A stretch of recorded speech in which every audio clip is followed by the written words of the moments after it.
Next, we're pleased to welcome Senator Ed Markey of Massachusetts, co-chair of the Senate Climate Change Task Force, a regular at our events, co-author of the Green New Deal, and chair of the House Environment and Public Works Subcommittee, Senate, on clean air, climate, and nuclear safety. Senator, thank you for joining us. Great to be with you. Thank you. Let me just start again with the news of the day. Can we avoid a government shutdown? Because it looks like the House, as the congressman said, is leaving. There's no supplemental deal. What's your take on all that? Well, I think the Republicans are experts on that. They're leaving town, so I guess they don't care if there's a government shutdown. I guess they're, content just to, walk away, wash their hands like Pontius Pilate, say, it's not my responsibility. But of course, at the same time, they call for bipartisanship. Let's work together. Let's solve these problems for the American people. And Merry Christmas, I'm going home. So they say it all in one paragraph. So I don't know the answer to it because that would require me to get inside the internal workings of the most radical right-wing cerebral mechanisms of the Republican caucus. And that's terrain I don't walk very comfortably and knowledgeably. But that's where the answer lies. It's in that part of the political spectrum right now because we want to solve the problems.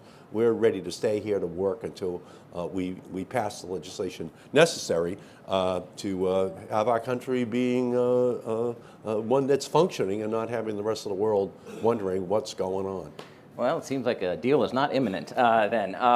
Tell us about your takeaways from COP28. We've been talking about it a lot this morning. Obviously, it was touch and go at times. It was intense. What's your takeaway? Well, I was there over the weekend. I left on Monday. The document that was on the table on Monday was just a whitewash by the host country, UAE, and by OPEC and the oil and gas industries of the world. We might as well have called the COP a cartel of oil producers, because that's what it was on Monday in that document. Okay. So because of John Kerry and other diplomats around the world, it's been improved, but it still doesn't call for a phase out of oil, gas, and coal. Right. It still doesn't set a deadline for making this transition. So it's a lot better than it was on Monday. It is progress, but there's still, from the perspective, especially of developing nations, especially island nations, especially countries that have the fossil fuel industry partnering with the leaders of that country, exploiting the natural resources of that country, endangering the lives of the people in that country. There's still a lot of additional work to do. But again, we have to measure progress by what we've seen this year, by this week rather, and they did come a long way since Monday, but we still have a long way to go. Greenhouse gases went up last year in the world. Greenhouse gases is going up this year in the world. And that's all we really have to know. There's no celebration here. There's no victory lap. There's no spiking the football in the end zone. We're still increasing greenhouse gases on the planet. So what must happen now? Well, now the United States has to be the leader. We have to show that we can do this. And passage of the IRA was a big deal. We passed the IRA, and initially the CBO said that it would unleash $369 billion worth of federal investment. Okay. Now Goldman Sachs says it's going to unleash $1.2 trillion worth of federal investment, which could leverage upwards of $7, $8, $9 trillion worth of private sector investment simultaneously. I have a climate bank, which I was able to build into the bill for $20 billion. McKinsey says that's going to unleash $250 billion worth of private sector investment. But at the same time, the natural gas industry, the oil industry, they have a plan to export dramatically oil and gas from the United States around the world. Plans to build upwards of a couple of dozen LNG export facilities out of our nation, dramatically increasing greenhouse gases, not just here, but around the world. So it's a tale of two energy strategies. Right. On the one side, we are the global leader. That's what the IRA is. On the other hand, you can't preach temperance from a bar stool. You can't tell the rest of the world to stop their addiction to oil and gas, as the United States oil and gas industry is trying to build a global export market for domestic oil and gas. That is absolutely unacceptable. It's going to lead to a carbon bomb exploding across this planet, and you can't have it both ways. Right now, America is a split personality, and we just have to ensure that we're the leader part of that legacy and not the laggard. You've reintroduced the Green New Deal. Obviously, the votes aren't there in the Senate or the House now. What's the future of that legislation? Well, the IRA has the Green New Deal in its DNA.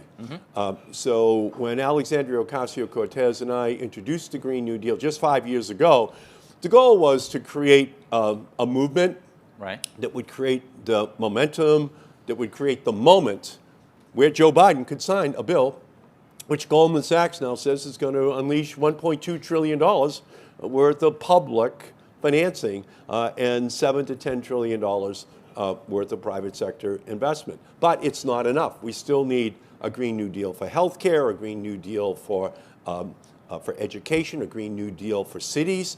We have more work to do. And so, again, that's really the story here. And so we have to make sure that the last IRA is the second largest climate bill ever passed, because we're going to have to pass another one, which is why we have to win the House, the Senate, and the presidency in 2024, so we can just continue the progress which we've already made. During the Obama administration, then Speaker Pelosi made clear to the Obama White House that she wanted to tackle climate before health care, and that's exactly what happened. Passed the House, as you remember. You were been a leader in the House and the Senate on this issue. It didn't pass the upper chamber, and the former speaker famously said she wants to save the planet. How can average Americans watching this right now save the planet? Well, or play their part. Okay. Well, again, when Speaker Pelosi took over as Speaker, she named me as the chair yes, of the Climate Committee. In 2007, 8, 9, 10, we passed legislation to increase the fuel economy standards. In 2007, we passed the Markey bill, which would have cut greenhouse gases dramatically. Matter of fact, the revolution would be largely over if it didn't then die in the Senate. Right. But the momentum has been dramatic, and everyone out there should know that if you're looking to buy an all-electric vehicle, the tax breaks are there. If you're looking at heat pumps, if you're looking at energy efficiency, if you're looking at new appliances, it's all there now. Okay? The incentives are there to move individuals, families, towards purchasing the most energy efficient appliances or vehicles or homes that we've ever seen in our country's history. So it's going to take individual actions, but cumulatively, it is moving in the right direction. So just going back to 2009, when Joe Biden was sworn in as vice president, we only had 2,000 all-electric vehicles in America. This year, we're going to sell more than 1 million. And the IRA is giving incentives for people to buy more. In 2009, we only had 2,000 megawatts of solar in the United States, total cumulative. This year, we're going to install 34,000 megawatts of solar in 1 year in our country. So that's how fast all of this is moving. We have to move even faster, given the fact that greenhouse gases are still going up, but there has been a dramatic sea change, and we just have to make sure that the United States is not flooding the rest of the world with oil and gas drilled for, fracked for here in the United States. We have to square up what we say we want to do with what we are actually doing in terms of addicting the rest of the world to LNG for the whole next generation. As you know, when Donald Trump was elected president, Republicans went after Obamacare, tried to repeal it. It didn't work out. Are you concerned that if former President Trump or another Republican came into office and won in 2024, that the implementation of IRA would be negatively affected? 100%. When Donald Trump is asked, would you be a dictator? On day one, he says, absolutely. I'm going to do two things. I'm going to close down our border, and I'm going to drill, baby, drill. Mm-hmm. No environmental protections, no standards, no anything. So in January of this year, excellent question, then Speaker McCarthy, seems like ancient history already, so January, the first bill he put out on the floor, if anyone can remember it, we only talk about H.R. 2 now. We're up to H.R. 2, but H.R. 1 was a repeal of the IRA. Right. And it passed. Yeah. With all the Republicans voting to repeal the IRA. So just by making it H.R. 1, they signaled that in 2024, the first thing they do if they win is repeal the clean energy revolution. Repeal the tax breaks for wind, for solar, for batteries, for all electric vehicles in our society. So yes, the planet's on the ballot in 2024. All of the incentives to move towards a clean energy revolution, to create those millions of new jobs, it's on the ballot in 2024.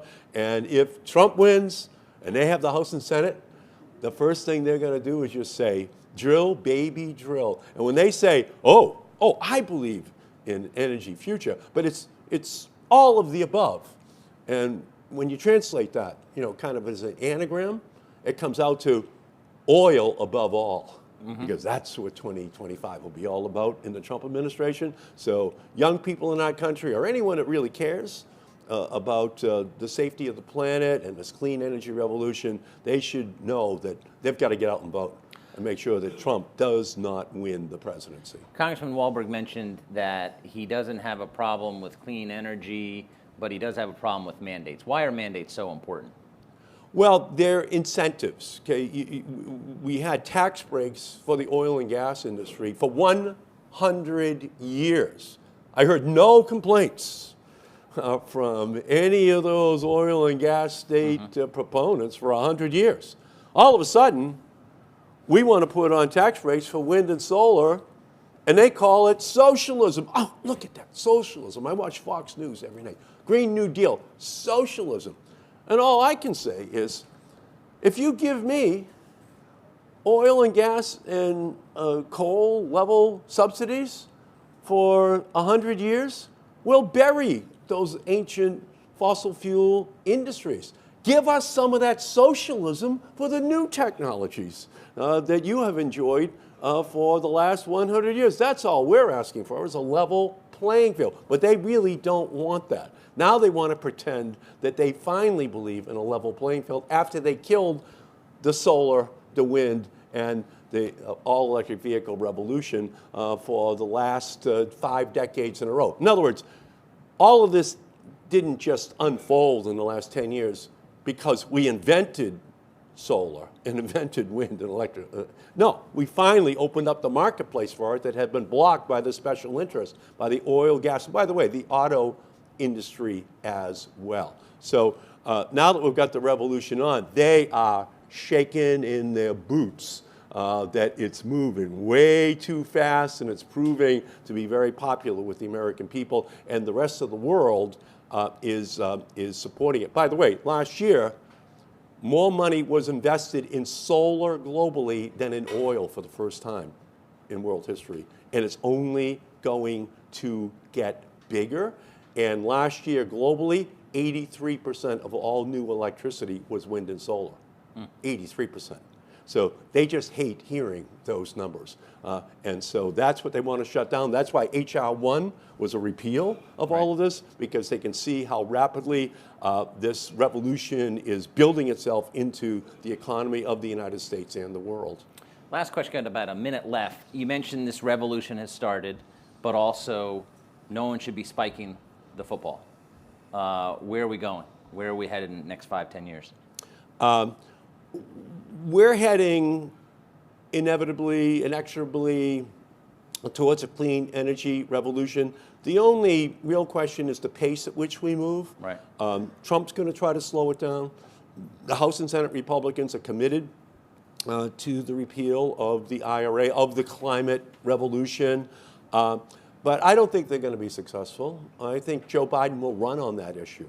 I like that contrast between Trump saying that he wants to kill wind and solar, all electric vehicles, battery storage technologies. Samsung won't be happy about that. They're building a battery factory out in Northern Virginia with the tax breaks. They're not building it they're not building it in Korea. They're building it right here. So we're going to have millions of jobs built here because of the IRA, and Donald Trump is going to say, no, just stop it right now.